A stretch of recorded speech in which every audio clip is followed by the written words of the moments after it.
ನಮಸ್ಕಾರ, ಆದಾಬ್, ಜೈ ಭೀಮ್. ನಾನು ನಿಮ್ಮ ಭಾಗ್ಯನಾರಾಯಣ ಬೊಕ್ಕವರಪ್ಪು. ನೀವು ನೋಡ್ತಾ ಇದ್ದೀರಿ ಸುದ್ದಿ ಸರ್ಕಲ್. ಹಿಜ್ಬುಲ್ಲಾ ನಡೆಸಿರುವಂತಹ ದಾಳಿಯಲ್ಲಿ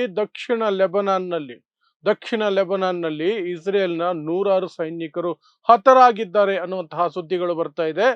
ನಿಖರವಾದ ಸಂಖ್ಯೆಯನ್ನ ಹೇಳಲಿಕ್ಕೆ ಆಗ್ತಿಲ್ಲ, ಆದರೆ ಸ್ವತಃ ಇಸ್ರೇಲ್ ಮಾಧ್ಯಮಗಳು ಹೇಳ್ತಿದ್ದಾವೆ ಒಂದಷ್ಟು ಸಾವಾಗಿದೆ ಅಂತ. ಇಸ್ರೇಲ್ ಮಾಧ್ಯಮವೇ ಒಂದಷ್ಟು ಸಾವಾಗಿದೆ ಅಂದ್ರೆ ದೊಡ್ಡ ಮಟ್ಟದ ಸಾವಾಗಿರುತ್ತೆ. ಸೊ ಯಾಕೆ ಅಲ್ಲಿ ಸಂಘರ್ಷ ನಡೀತಾ ಇದೆ? ಇಸ್ರೇಲ್ ಸೈನಿಕರು ಕಿತಾಪತಿ ಏನಲ್ಲಿ ಮತ್ತು ಲೆಬನಾನ್ ಏನು ಬಂಡುಕೋರಿದ್ದಾರೆ, ಲೆಬನಾನ್ ಒಳಗಿರುವಂತಹ ಹಿಜ್ಬುಲ್ಲಾ ಬಂಡುಕೋರರು ಅವರು ಏನು ಮಾಡಿರಬಹುದು, ಒಂದಷ್ಟು ಮಾಹಿತಿ ಏನು ಬಂದಿದೆ ಅದರ ಬಗ್ಗೆ ವಿವರಗಳನ್ನು ಕೊಡೋ ಪ್ರಯತ್ನವನ್ನು ಮಾಡ್ತೀನಿ. ಇದರ ಜೊತೆಗೆ ಇಸ್ರೇಲ್ನ ಸೈನ್ಯ ಬಳಲಿದೆ, ನಾವು ತುಂಬಾ ಸುಸ್ತಾಗಿದ್ದೀವಿ ಮತ್ತು ನಮ್ಮಲ್ಲಿ ಸಿಬ್ಬಂದಿ ಕೊರತೆ ಇದೆ, ಸೈನಿಕರ ಕೊರತೆ ಇದೆ, ತಕ್ಷಣಕ್ಕೆ ನಮಗೆ ಅಪಾಯಿಂಟ್ಮೆಂಟ್ಗಳು ಮಾಡಬೇಕು, ರೆಕ್ರೂಟ್ಮೆಂಟ್ ಮಾಡಬೇಕು, ಇಲ್ಲದೆ ಹೋದ್ರೆ ಬಹಳ ಕಷ್ಟ ಆಗುತ್ತೆ ಅಂತ ಇಸ್ರೇಲ್ ಸೇನಾಧ್ಯಕ್ಷ ಹೇಳ್ಕೊಂಡಿದ್ದಾನೆ. ಪ್ಲಸ್ ಅಮೆರಿಕಾಗೆ ಹೇಳಿದ್ದಾರೆ, ನೀವು ಇರಾನ್ ಒಳಗಡೆ ಭೂ ಯುದ್ಧಕ್ಕೆ ಇಳಿದ್ರೆ ನಾವು ಬರಲ್ಲ, ನಮ್ಮ ಕೈಯೆಲ್ಲ ಆಗಲ್ಲ. ಇಸ್ರೇಲ್ ಹೇಳಿರುವಂತಹ ಮಾತು. ಸೊ ಅಷ್ಟು ವಿವರಗಳನ್ನ ತಿಳಿಸುವಂತಹ ಪ್ರಯತ್ನವನ್ನು ಮಾಡ್ತೀನಿ. ಸೊ ನಿಮಗೆಲ್ಲ ಗೊತ್ತೇ ಇದೆ, ಫೆಬ್ರವರಿ 28, 2026 ಮಾತುಕತೆಗಳ ನಡುವೆನೆ ಮೋಸದಿಂದ ದ್ರೋಹದಿಂದ ಇರಾನ್ ಮೇಲೆ ದಾಳಿ ಮಾಡಿದ ಇಸ್ರೇಲು ಮತ್ತು ಅಮೆರಿಕ ಅಲ್ಲಿನ ಸರ್ವೋಚ್ಚ ನಾಯಕ ಆಯತುಲ್ಲಾ ಅಲಿ ಖಾಮಿನಿ ಅವರನ್ನು ಕೊಂದು ಹಾಕಿದ್ರು. ಅಲ್ಲಿಂದ ಇಲ್ಲಿಯವರೆಗೆ 32 ದಿನ ಆದರೂ ಸಹ ಇರಾನ್ ಹಿಂದಕ್ಕೆ ಹೋಗಿಲ್ಲ. ಫೈಟ್ ಮಾಡ್ತಾನೆ ಇದೆ, ಪ್ರಯತ್ನ ಮಾಡ್ತಾನೆ ಇದೆ, ಎದುರೇಟ್ ಕೊಡ್ತಾನೆ ಇದೆ. ತನಗೆ ದೊಡ್ಡ ನಷ್ಟ ಆಗ್ತಿದ್ರು ಎದುರಾಳಿಗಳಿಗೂ ಸಹ ಅಷ್ಟೇ ತೊಂದರೆಯನ್ನ ಕೊಡ್ತಾ ಇದೆ. ಎಲ್ಲವನ್ನು ಸಹ ಪ್ರತಿದಿನ ನಾನು ವಿಡಿಯೋ ಮಾಡಿ ನಿಮಗೆ ವಿವರಿಸ್ತಾ ಇದ್ದೀನಿ. ಸೊ ಇವತ್ತಿನ ವಿಚಾರಕ್ಕೆ ಬರೋದಾದ್ರೆ, ಇಸ್ರೇಲ್ ಮಾಧ್ಯಮಗಳೇ ಹೇಳ್ಕೊಳ್ತಿದ್ದಾವೆ, ದಕ್ಷಿಣ ಲೆಬನಾನ್ನಲ್ಲಿ ನಾವು ಏನು ಒಳಗಡೆ ನುಗ್ಗಿದ್ದೀವಿ ಟ್ಯಾಂಕ್ಗಳನ್ನ ಹಾಕೊಂಡು, ಅಲ್ಲಿ ಹಿಜ್ಬುಲ್ಲಾ ಕಡೆಯಿಂದ ತೀವ್ರ ದಾಳಿ ನಡೆದಿದೆ. ಆ ದಾಳಿಯಲ್ಲಿ ನಮ್ಮ ಕೆಲವು ಸೈನಿಕರು ಸತ್ತು ಹೋಗಿದ್ದಾರೆ ಅಂತ ಸ್ವತಃ ಇಸ್ರೇಲ್ ಹೇಳ್ಕೊಂಡಿದೆ. ಕೆಲವು ಸೈನಿಕರ ಫೋಟೋಗಳನ್ನು ಸಹ ಬಿಡುಗಡೆ ಮಾಡಿದೆ, ಇವರು ಸತ್ತು ಹೋಗಿದ್ದಾರೆ ಅಂತ. ಇಸ್ರೇಲ್ ಸ್ವತಃ ಕೆಲವರು ಸತ್ತು ಹೋಗಿದ್ದಾರೆ ಅಂತ ಹೇಳ್ತಿದ್ದಾರೆ ಅಂದಮೇಲೆ ಅಲ್ಲಿ ಸಾವಿನ ಸಂಖ್ಯೆ ದೊಡ್ಡ ಮಟ್ಟದ್ದೇ ಇರಬೇಕು, ಮಿನಿಮಮ್ 100 ಅಂತ ಹೇಳಲಾಗ್ತಿದೆ. ಹಿಜ್ಬುಲ್ಲಾ ಸಹ ಅದನ್ನೇ ಹೇಳ್ಕೊಳ್ತಿದೆ, 100ಕ್ಕಿಂತ ಹೆಚ್ಚು ಜನರ ಕೊಂದು ಹಾಕಿದೀವಿ ಅಂತ. ಹಾಗಾದ್ರೆ ಇದೇನಿದು ಹಿಜ್ಬುಲ್ಲಾ ಮತ್ತು ಲೆಬನಾನ್ನ ದಕ್ಷಿಣ ಭಾಗದಲ್ಲಿ ಇಸ್ರೇಲ್ಗೆ ಏನು ಕೆಲಸ ಅಂದ್ರೆ, ಇಸ್ರೇಲ್ಗೆ ಕಂಡವ್ರ ಮನೆಗೆ ನುಗ್ಗೋದು ಚಾಳಿ. ಅದಕ್ಕೆ ಚಾಳಿ ಅಂದ್ರೆ ಚಾಳಿ. ಅಮೆರಿಕಾಗೂ ಅದೇ ಚಾಳಿ, ಇಸ್ರೇಲ್ಗೂ ಅದೇ ಚಾಳಿ. ಯಾಕಂದ್ರೆ ಯಾರು ಸರಿಯಾಗಿ ಅವ್ರಿಗಿನ್ನು ಪೆಟ್ಟು ಕೊಟ್ಟಿಲ್ಲ, ಆ ಕಾರಣಕ್ಕಾಗಿ. ಹಾಗಾಗಿ ಏನ್ ಮಾಡಿದ್ದಾರೆ ಅಂದ್ರೆ, ಲೆಬನಾನ್ನಲ್ಲಿರುವಂತಹ ಹಿಜ್ಬುಲ್ಲಾ ಬಂಡುಕೋರಿದಾರಲ್ಲ, ಅವರು ಇರಾನ್ ಬೆಂಬಲಿತ ಅಥವಾ ಇರಾನ್ನಿಂದ ಪೋಷಿತವಾದಂತಹ ಒಂದು ಬಂಡುಕೋರರ ತಂಡ. ಯಾವಾಗ ಇಸ್ರೇಲ್ ಮತ್ತು ಅಮೆರಿಕ ಮೋಸದಿಂದ ಇರಾನ್ ಮೇಲೆ ದಾಳಿ ಮಾಡಿದ್ರು, ಈ ಕಡೆ ಹಿಜ್ಬುಲ್ಲಾ ಸಹ ಉತ್ತರ ಇಸ್ರೇಲ್ ಕಡೆಗೆ ದಾಳಿಯನ್ನ ಆರಂಭಿಸ್ತು, ರಾಕೆಟ್ಗಳನ್ನು ಬಿಡೋದಕ್ಕೆ ಶುರು ಮಾಡಿತು, ಎಲ್ಲವನ್ನು ಮಾಡಿತು. ಈ ಸಿಟ್ಟಿನಿಂದ ಇಸ್ರೇಲ್ ತನ್ನ ಗಡಿ ಒಳಗಡೆ ಮಾತ್ರ ಏನು ಕಾರ್ಯಾಚರಣೆ ಮಾಡಲಿಲ್ಲ, ಗಡಿಯನ್ನು ದಾಟಿ ಲೆಬನಾನ್ಗೆ ನುಗ್ತು, ಟ್ಯಾಂಕ್ಗಳನ್ನ ಹಾಕೊಂಡು ನುಗ್ತು. 10 ಟ್ಯಾಂಕುಗಳನ್ನ ಕಳ್ಕೊಳ್ತು. ಇಲ್ಲಿಯವರೆಗೆ ಸುಮಾರು ಟ್ಯಾಂಕುಗಳನ್ನ ಕಳ್ಕೊಂಡಿದೆ. ಅದರ ಜೊತೆಗೆ ಸೈನ್ಯವನ್ನು ನುಗ್ಗಿಸಿದೆ ಅಲ್ಲಿಗೆ. ಯಾಕೆ? ಹಿಜ್ಬುಲ್ಲಾ ಯೋಧರನ್ನ ಕೊಲ್ಲೋದಕ್ಕೆ.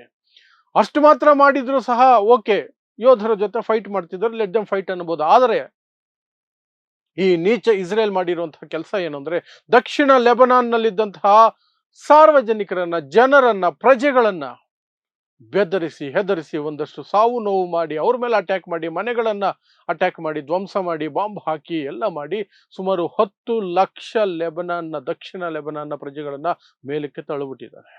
ದಕ್ಷಿಣ ಲೆಬನಾನ್ ಆಲ್ಮೋಸ್ಟ್ ಖಾಲಿಯಾಗಿದೆ ಈಗ. ಅಲ್ಲಿ ಹಿಜ್ಬುಲ್ಲಾ ಯೋಧರು ಮತ್ತು Israel IDF, Israel defence force ಸೈನಿಕರು ಹೊಡೆದಾಡ್ತಿದ್ದಾರೆ.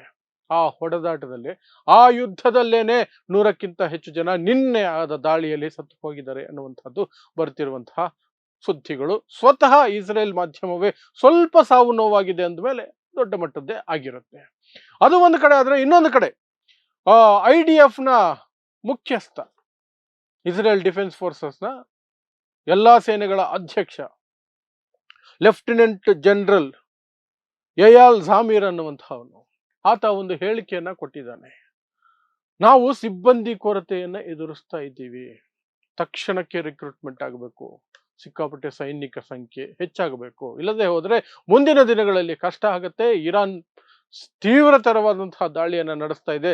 ಆ ದಾಳಿಯನ್ನ ಎದುರಿಸಬೇಕಾದ್ರೆ ಇಲ್ಲಿ ಆಗ್ತಿರುವಂತಹ ವಿಧ್ವಂಸಕ ಕೃತ್ಯಗಳಿಂದ ಜನರನ್ನ ತಪ್ಪಿಸಬೇಕಾದ್ರೆ, ರಕ್ಷಣೆ ಮಾಡಬೇಕಾದ್ರೆ ಈಗಿರೋ ಸೈನ್ಯದ ಸಂಖ್ಯೆ ಸಾಲದು, ಇನ್ನೂ ಸ್ವಲ್ಪ ದೊಡ್ಡದು ಮಾಡಬೇಕು ಅನ್ನುವಂತಹ ಹೇಳಿಕೆಯನ್ನ ಸ್ವತಃ ಇಸ್ರೇಲ್ ಡಿಫೆನ್ಸ್ ಫೋರ್ಸಸ್ನ ಎಲ್ಲ ಸೇನೆಗಳ ಅಧ್ಯಕ್ಷ, ಎಲ್ಲ ಸೇನೆಗಳು, ನೌಕಾದಳ, ಏರ್ ಫೋರ್ಸ್, ಭೂಸೇನೆ ಎಲ್ಲದಕ್ಕೂ ಸೇರಿ ಇರುವಂತಹ ಲೆಫ್ಟಿನೆಂಟ್ ಜನರಲ್ ಯಯಾಲ್ ಜಾಮೀರ್ ಅನ್ನುವಂತಹ ವ್ಯಕ್ತಿ ಹೇಳ್ಕೊಂಡಿದ್ದಾನೆ.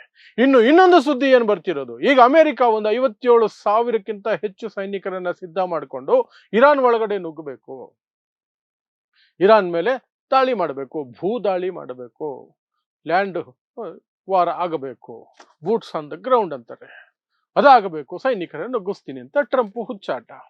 ಅದಕ್ಕೆ ಸುಮಾರು 40,000 ಅರಬ್ ದೇಶಗಳಲ್ಲಿರುವಂತಹ ಸೈನಿಕರನ್ನ ಮುಂದಕ್ಕೆ ಬರಕ್ಕೆ ಹೇಳಿದ್ದಾರೆ. ಒಂದು 3,000ವರೆಗೆ 82nd ಏರ್ಬೋರ್ನ್ ಟ್ರೂಪ್ಸ್ ಅಂತ ಕರೀತಾರೆ. ತುಂಬಾ ಪವರ್ಫುಲ್ ಆದಂತಹ ಒಂದು ಟ್ರೂಪ್ಸ್. ಅವರು ಸ್ಪೆಷಲಿಸ್ಟ್ಗಳು, ಆಕಾಶದಿಂದ ಉದುರಿಸ್ತಾರೆ ಅವರನ್ನ ಪ್ಯಾರಾಶೂಟ್ಗಳ ಮೂಲಕ, ಹಗ್ಗಗಳ ಮೂಲಕ. ಅವರು ಹೋಗಿ ಆ ಪ್ರದೇಶಗಳಲ್ಲಿ ಯುದ್ಧ ಮಾಡಿ ಆಕ್ರಮಿಸ್ಕೊಳ್ತಾರೆ. ಆ ಶಕ್ತಿ ಇರುವಂತಹದ್ದು. ಪ್ಲಸ್ 2,500ಕ್ಕಿಂತ ಹೆಚ್ಚು ಮೆರೈನ್ ಇವರು ಸೋಲ್ಜರ್ಗಳು, ಅವರನ್ನು ಸಹ ಸಿದ್ಧ ಮಾಡ್ಕೊಂಡಿದೆ. ಮೆರೈನ್ ಸೋಲ್ಜರ್ಸು ಸಹ ಹೈಲಿ ಟ್ರೈನ್ಡ್ ಆಗಿರ್ತಾರೆ. ಒಸಾಮಾ ಬಿನ್ ಲಾಡನ್ನ ಕೊಲ್ಲೋದಕ್ಕೆ ಅವರನ್ನೇ ಬಳಸ್ಕೊಂಡಿತ್ತು.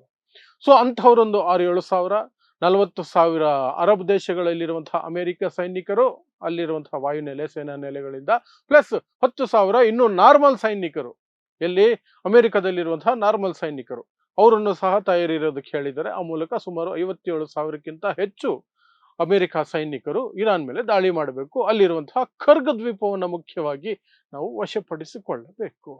ಖರ್ಗ್ ದ್ವೀಪನ ವಶಪಡಿಸಿಕೊಂಡ್ರೆ ಇರಾನ್ಗೆ ಕತ್ತು ಹಿಸುಕದಂಗೆ ಆಗುತ್ತೆ. ಯಾಕಂದ್ರೆ ಇರಾನ್ನ ಎಕ್ಸ್ಪೋರ್ಟ್ನ 90% ಆಯಿಲ್ ಅಲ್ಲೇ ಪ್ರೊಸೆಸ್ ಆಗೋದು ಅಂತ ಅಮೆರಿಕದ ಲೆಕ್ಕಾಚಾರ. ಬಟ್ ಇರಾನ್ ಹೇಳ್ಕೊಂಡಿದೆ, ಬನ್ನಿ ನಾವು 40 ವರ್ಷದಿಂದ ಕಾಯ್ತಾ ಇದ್ದೀವಿ ನಿಮ್ಮನ್ನ, ನೀವು ಬರ್ತೀರಿ ಅಂತ ಬಂದಿಲ್ಲ. ನಮ್ಮ ನೆಲದಲ್ಲಿ ನಿಮ್ಮನ್ನ ಕೊಲ್ಲೋದಕ್ಕೆ ನಮಗೆ ಬಹಳ ಖುಷಿ ಆಗುತ್ತೆ. ಬನ್ನಿ, ಬಂದ ಮೇಲೆ ಒಂದಂತೂ ಬರೆದಿಟ್ಕೊಳ್ಳಿ, ಒಬ್ಬ ಅಮೆರಿಕದ ಸೈನಿಕ ಸಹ ನಮ್ಮ ನೆಲಕ್ಕೆ ಬಂದು ವಾಪಸ್ಸು ಜೀವಂತ ಹೋಗೋದಕ್ಕೆ ಸಾಧ್ಯನೇ ಇಲ್ಲ. ಎಲ್ಲ ತಯಾರಿ ಮಾಡಿಟ್ಕೊಂಡಿದೀವಿ ಅಂತ ಇರಾನ್ ಸಹ ಹೇಳ್ಕೊಂಡಿದೆ. ಅದೇ ರೀತಿ ತಯಾರಿಯನ್ನು ಸಹ ಮಾಡಿಟ್ಕೊಂಡಿದೆ ಅದು. ಆದರೆ ಈ ಒಂದು ಯುದ್ಧ ಇದೆಯಲ್ಲ, ಲ್ಯಾಂಡ್ ಇನ್ವೇಷನ್ ಏನಿದೆ, ಭೂದಾಳಿ, ಇದಕ್ಕೆ ಇಸ್ರೇಲ್ ನಾನು ಬರಲ್ಲ ಈ ಆಟಕ್ಕೆ ಅಂತ ಅಮೆರಿಕಾಗೆ ಸ್ಪಷ್ಟವಾಗಿ ಹೇಳಿದೆಯಂತೆ. ನಮ್ಮ ಸೈನಿಕರು ಬಳಲಿದ್ದಾರೆ, ನಮ್ಮ ಸೈನಿಕರ ಸಂಖ್ಯೆ ಕಡಿಮೆ ಇದೆ, ಹಾಗಾಗಿ ಈ ಲ್ಯಾಂಡ್ ಇನ್ವೇಷನ್ಗೆ ಇರಾನ್ ಒಳಗಡೆ ನಾವು ಬರಲ್ಲ. ಬೇಕಾದ್ರೆ ಚಿಕ್ಕ ಪುಟ್ಟ ಅದು ಏನೋ ಇದೆಯಲ್ಲ ಲೆಬನಾನು, ಅಲ್ಲಿ ಇಲ್ಲಿ ನುಗ್ಗಿಸಿ ಅಂದ್ರೆ, ಗಾಜಾದಲ್ಲಿರುವಂತಹ ಪುಟ್ಟ ಮಕ್ಕಳನ್ನು ಕೊಲ್ಲಿ ಅಂದ್ರೆ ಇಸ್ರೇಲ್ ಸೈನ್ಯನ ನೇರವಾಗಿ ಕಳಿಸ್ತಾರೆ. ಅವಾಗ ಧೈರ್ಯ ಸಿಕ್ಕಾಪಟ್ಟೆ ಇರುತ್ತೆ ಅವ್ರಿಗೆ. ಗಾಜಾದ ಮಕ್ಕಳನ್ನು ಕೊಲ್ಲಿ, ವೆಸ್ಟ್ ಬ್ಯಾಂಕ್ ಅಲ್ಲಿರುವಂತಹ ಅಮಾಯಕರನ್ನು ಹಿಂಸಿಸಿ, ಅಥವಾ ಲೆಬನಾನ್ ಒಳಗಡೆ ನುಗ್ಗಿ, ಈ ತರದಕ್ಕೆಲ್ಲ ರೆಡಿ ಇರ್ತಾರೆ. ಇರಾನ್ ಒಳಗಡೆ ಹೋಗೋದಕ್ಕೆ ಧೈರ್ಯ ಸಾಲ್ತಿಲ್ಲ ಇವ್ರಿಗೆ. ನಮ್ಮ ಸೈನಿಕರೆಲ್ಲ ಬಳಲಿದ್ದಾರೆ, 1 ತಿಂಗಳಿಂದ ಯುದ್ಧ ಮಾಡ್ತಿದ್ದಾರೆ, ಇರಾನ್ ಸಿಕ್ಕಾಪಟ್ಟೆ ದಾಳಿ ನಡೆಸ್ತಿದೆ, ಅದರ ನಡುವೆ ಕೆಲಸ ಮಾಡಿ ಸುಸ್ತಾಗ್ಬಿಟ್ಟಿದ್ದಾರೆ, ಮತ್ತೆ ನಮ್ಮಲ್ಲಿ ಸ್ಟಾಫ್ ಇಲ್ಲ, ಸೋಲ್ಜರ್ಸ್ ಇಲ್ಲ, ಕಡಿಮೆ ಇದ್ದಾರೆ ಅಂತೆಲ್ಲ ಈ ಇಸ್ರೇಲ್ ಕಥೆ ಕಟ್ಟಿ ಅಮೆರಿಕ ಜೊತೆಯಲ್ಲಿ ಹೋಗಲ್ಲ ನಾವು, ಅಮೆರಿಕ ಒಂಟಿಯಾಗಿ ಹೋಗಿ ದಾಳಿ ಮಾಡ್ಲಿ. ಸತ್ರೆ ಅಮೆರಿಕದವ್ರು ಸಾಯೋದು. ಇಸ್ರೇಲ್ ಎಂತಹ ಕುತಂತ್ರಿ ದೇಶ ಅಂದ್ರೆ, ಅಮೆರಿಕನ್ ಆಕ್ಚುಲಿ ಇಲ್ಲಿ ಬಲಿ ಕೊಡ್ತಾ ಇದೆ. ಅದು ಈ ಮಾರಮ್ಮನ ಹಬ್ಬಕ್ಕೆ ಕುರಿ ಕಡಿತಾರಲ್ಲ, ಹಂಗೆ ಅಮೆರಿಕನ್ ಬಿಟ್ಟಿರೋದು. ಈ ಮೂರ್ಖ ರಾಷ್ಟ್ರಪತಿ, ಅಮೆರಿಕ ಜನರೇ ಕರೀತಾ ಇರೋದು ಇಡಿಯಟ್ ಪ್ರೆಸಿಡೆಂಟ್ ಅಂತ. ಆ ಮೂರ್ಖ ರಾಷ್ಟ್ರಪತಿ ಡೊನಾಲ್ಡ್ ಟ್ರಂಪ್ ಯಾವ ಅಮೆರಿಕ ಅಧ್ಯಕ್ಷರು ಮಾಡಿದಂತಹ ಕೆಲಸವನ್ನ ಈಗ ಮಾಡಿ ಆ ಮನುಷ್ಯ ಸಹ ಸಿಗಾಕೊಂಡಿದ್ದಾರೆ. ಈ ಯುದ್ಧದಿಂದ ಒಳಗಡೆ ಹೋಗಕ್ಕೂ ಆಗ್ತಿಲ್ಲ, ಹೊರಗಡೆ ಬರೋಕ್ಕೂ ಆಗ್ತಿಲ್ಲ. 3-4 ದಿನಗಳಲ್ಲಿ ಯುದ್ಧ ಮುಗದೇ ಹೋಗುತ್ತೆ. ಏನ್ ಸಿಂಪಲ್, ಸರ್ವೋಚ್ಚ ನಾಯಕನನ್ನ ಕೊಂದ್ವಾ, ಅದು ಕೊಲ್ಯಾಪ್ಸ್ ಆಯ್ತಾ, ನಮ್ಮ ಕೈಗೆ ಬಂತ, ಯಾರೋ ಒಬ್ಬ ಕೈಗೊಂಬೆ ಸರ್ಕಾರವನ್ನ ಅಲ್ಲಿ ಕೂರ್ಸಿದ್ವಾ, ಆಯಿಲು ಪಾಯಿಲು ಎಲ್ಲ ನಮ್ಮ ಇದಕ್ಕೆ ಬಂದ್ಬಿಡುತ್ತೆ ಅಂತ ಅಮೆರಿಕ. ಇನ್ನು ಇಸ್ರೇಲ್ ಅಂದ್ರೆ ನಾವೇ ಸೂಪರ್ ಪವರ್ ಇನ್ಮೇಲೆ ಮಿಡಲ್ ಈಸ್ಟ್ ಅಲ್ಲಿ, ಇರಾನ್ ಒಂದೇ ನಮಗಿದ್ದಿದ್ದು ಆಪೋಸಿಷನ್ ಅಲ್ಲಿ, ನಾವು ಸೂಪರ್ ಪವರ್ ಆಗಿ ಮೆರಿಬಹುದು, ಅರಬ್ ದೇಶಗಳನ್ನ ಗುಲಾಮರಾಗಿ ಇಟ್ಕೊಳ್ಬಹುದು ಅಂತ ಅದು. ಆದ್ರೆ 3-4 ದಿನ ಅಲ್ಲ, 30 ದಿನ ಆದ್ರೂ ಸಹ ಇರಾನ್ ಒಂದು ಹೆಜ್ಜೆನೂ ಹಿಂದಕ್ಕೆ ಹೋಗ್ತಿಲ್ಲ.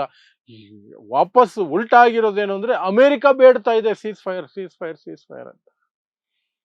ಈ 48 ಅವರ್ಸ್ ಅಲ್ಲಿ ನೀವು ಹೊರ್ಮುಜ್ ಸ್ಟ್ರೈಟ್ ಅನ್ನ ಓಪನ್ ಮಾಡಿಲ್ಲ ಅಂದ್ರೆ ನಾವು ಚಿಂದಿ ಉಡಾಯಿಸ್ಬಿಡ್ತೀವಿ, ನಿಮ್ಮ ಪವರ್ ಪ್ಲಾಂಟ್ಗಳನ್ನೆಲ್ಲ ತೆಗೆದು ಬಿಡ್ತೀವಿ ಅಂತ ಅಮೆರಿಕ ಡೊನಾಲ್ಡ್ ಟ್ರಂಪ್ ಎಚ್ಚರಿಕೆ. ಒಂದಿನ ಆದ ತಕ್ಷಣನೇ ಇರಾನ್ ಕಡೆಯಿಂದ ಹೇಳಿಕೆ ಬಂತು. ಇರಾನ್ ಹೇಳ್ತು, ನಮ್ಮ ಪವರ್ ಪ್ಲಾಂಟ್ಗಳನ್ನ ಮುಟ್ಟಿದ್ರೆ ನಿಮ್ಮ ಅರಬ್ ದೇಶಗಳಲ್ಲಿರುವ ನಿಮ್ಮ ಗುಲಾಮರ ಪವರ್ ಪ್ಲಾಂಟ್ಗಳು, ರಿಫೈನರಿಗಳು ಅವುಗಳನ್ನ ನಾವು ಧ್ವಂಸ ಮಾಡ್ತೀವಿ ಅಂತ. ಟ್ರಂಪ್ಗೆ ಭಯ ಬಂತು. ಆನಂತರ 5 ದಿನಗಳ ಯುದ್ಧ ವಿರಾಮ, ಏಕಪಕ್ಷೀಯ ಯುದ್ಧ ವಿರಾಮ. ಅನಂತರ ಅದನ್ನ ಈಗ ಇನ್ನೂ 10 ದಿನಕ್ಕೆ ಎಕ್ಸ್ಟೆಂಡ್ ಮಾಡಿದ್ದಾರೆ, 6ನೇ ತಾರೀಕುವರೆಗೂ. ಅಲ್ಲಿಗೆ ಅಮೆರಿಕದ ಪರಿಸ್ಥಿತಿ ಏನಾಗಿದೆ ಅಂತ ಯೋಚನೆ ಮಾಡಿ. ಯುದ್ಧ ನಿಲ್ಲಿಸಿದ್ರೆ ಅವಮಾನ, ಸೋಲು. ನಿಲ್ಲಿಸದೆ ಹೋದ್ರೆ ಎಷ್ಟು ಪ್ರಾಣಗಳು ಹೋಗ್ತಾವೋ ಗೊತ್ತಿಲ್ಲ. ಈಗ ಲ್ಯಾಂಡ್ ಇನ್ವೇಷನ್ಗೆ ರೆಡಿ ಮಾಡ್ಕೊಳ್ತಿದೀವಿ ಅಂತ ಬಿಲ್ಡಪ್ ಕೊಡ್ತಿದ್ದಾರೆ. ಇಸ್ರೇಲ್ ಹೇಳ್ತಿದೆ, ನಾವು ಬರ್ತಿಲ್ಲ ನಿಮ್ ಜೊತೆಲಿ, ನೀವೊಬ್ರು ನುಗ್ರಿ, ನಮಗೋಸ್ಕರ ನೀವು ನುಗ್ರಿ ಅಂತ. ಈ ಯುದ್ಧ ಆಕ್ಚುಲಿ ಇಸ್ರೇಲ್ ಮತ್ತು ಇರಾನ್ ನಡುವೆ ಅದು. ಅಮೆರಿಕ ಮಧ್ಯದಲ್ಲಿ ಸುಮ್ಮನೆ ಬಿಲ್ಡಪ್ ಕೊಡಕ್ ಬಂದು ಲಾಕ್ ಆಗಿರೋದು ಈಗ. ಬಟ್ ಅಮೆರಿಕನೇ ಈಗ ಮುಂದಕ್ಕೆ ಹೋಗ್ಬೇಕಾದಂತಹ ಅನಿವಾರ್ಯತೆ ಇದೆ. ನ್ಯಾಟೋ ಸಹ ಅದಕ್ಕೆ ಸಹಾಯ ಮಾಡಲ್ಲ ಅಂತ ಹೇಳ್ಕೊಂಡಿದೆ.